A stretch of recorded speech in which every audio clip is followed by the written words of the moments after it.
Mark Manson, The Subtle Art of Not Giving a F***, a counterintuitive approach to living a good life.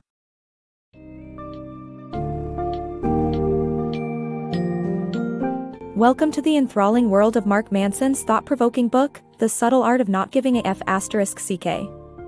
If you are looking for an adventure that shatters commonly held beliefs and guides you to a more meaningful life, this book summary is for you.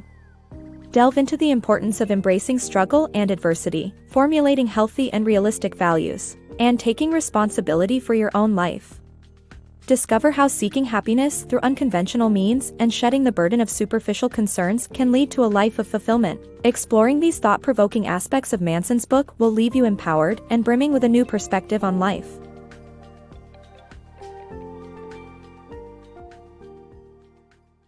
Find your purpose.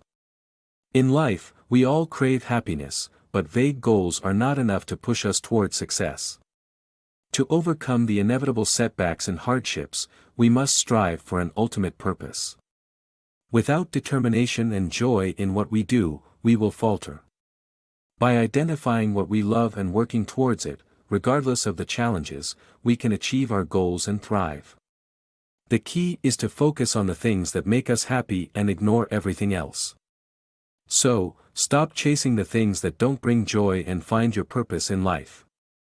Success, comparison, and values. The art world offers some of the best examples of success through struggle. However, measuring success by comparing oneself to others can lead to disappointment and unhappiness. Dave Mustein's story illustrates this danger. Despite forming the hugely successful band Megadeth, he still considered himself a failure because he compared himself to his former bandmates, Metallica. On the other hand, Pete Best, who was kicked out of the Beatles on the verge of stardom, found happiness by switching his values and refocusing on a loving family and a happy home life. This refocusing led to a fulfilled life and enjoyment in making music again. The lesson is clear: our values are more important than success when it comes to happiness. Avoiding shitty values.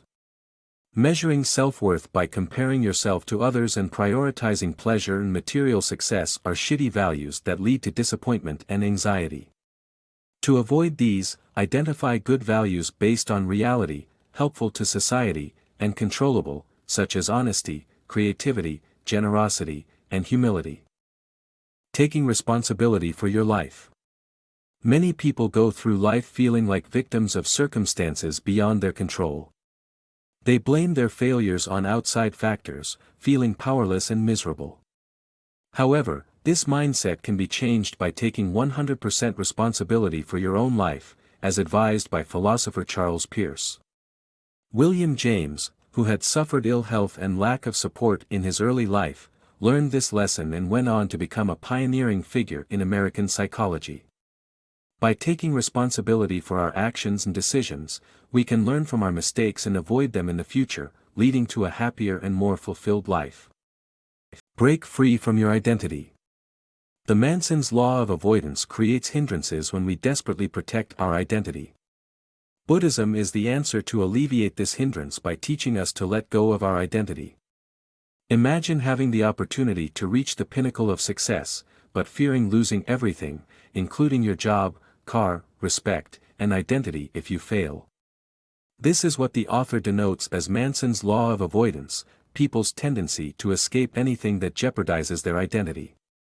Protection of identity might seem wise, but it can restrain more than it helps. For instance, people who are amateur artists and writers may never display or sell their work due to the fear of being rejected, which would ruin their identity as potential great artists. The author puts forward the solution to the negatives associated with Manson's law of avoidance: Buddhism. Buddhism teaches that identity is an illusion, and the labels we associate with ourselves are mere mental constructs that do not dictate our lives. We should not allow our identity to dominate who we are. Freeing ourselves from our identity can be liberating, making us happy and content. As a result, we can prioritize our interests. If you perceive yourself as a career-oriented person, you have more than likely made compromises, putting your job first, your hobbies and family second. Shedding this self-image can provide a novel insight into yourself and enable you to pursue activities that bring happiness and joy. Overcoming the illusion of rightness. We all have blind spots where we falsely believe we're right. To avoid acting like the hypercritical brother in the example of the book, we must repeatedly question our own assumptions and face our insecurities. Our false beliefs often cover up our vulnerabilities, and we need to be willing to confront those uncomfortable truths to behave healthier and happier. By avoiding falling into the same trap as the hypercritical brother, we can overcome our blind spots and see things in a clearer light. The power and perils of romantic love. Romeo and Juliet's tragic tale exemplifies the dangers of romantic love. Passionate romantic relationships have a similar effect on the brain as cocaine, leading to a cycle of highs and lows. Romantic love can be unhealthy when used as an escape from personal problems or when one partner seeks to dominate the other. Healthy love exists when both partners are invested in each other and offer support without overstepping boundaries. Shakespeare may have written Romeo and Juliet as a critique of romantic desire as a destructive passion. While romantic love is often held up to be the ideal, healthy love is fulfilling and respectful of both partners' boundaries. The denial of death. Ernest Becker's The Denial of Death highlights how the fear of death influences our lives and drives us to pursue immortality projects. Humans, unlike other animals, can imagine hypothetical situations, even the afterlife, which makes us anxious and propels us to create a conceptual self that will live on after our death. This desire for immortality causes problems for society and us as individuals.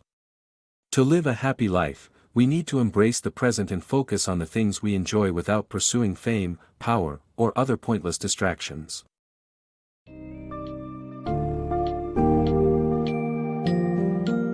As you reach the end of this journey through The Subtle Art of Not Giving a F***, you may now be contemplating the principles that govern your life and happiness. Consider the significance of struggle and adversity in shaping your goals. Recognize the importance of uncovering and adopting worthwhile values based on reality, societal contribution, and control. Embrace personal responsibility for your life's direction and understand how Buddhism can free you from the constraints of identity. Ultimately, by shifting your focus to what truly matters and disregarding the superficial distractions, you can pursue a meaningful and happy life. Mark Manson's counterintuitive approach to living a good life offers an insightful and refreshing perspective to guide your personal growth.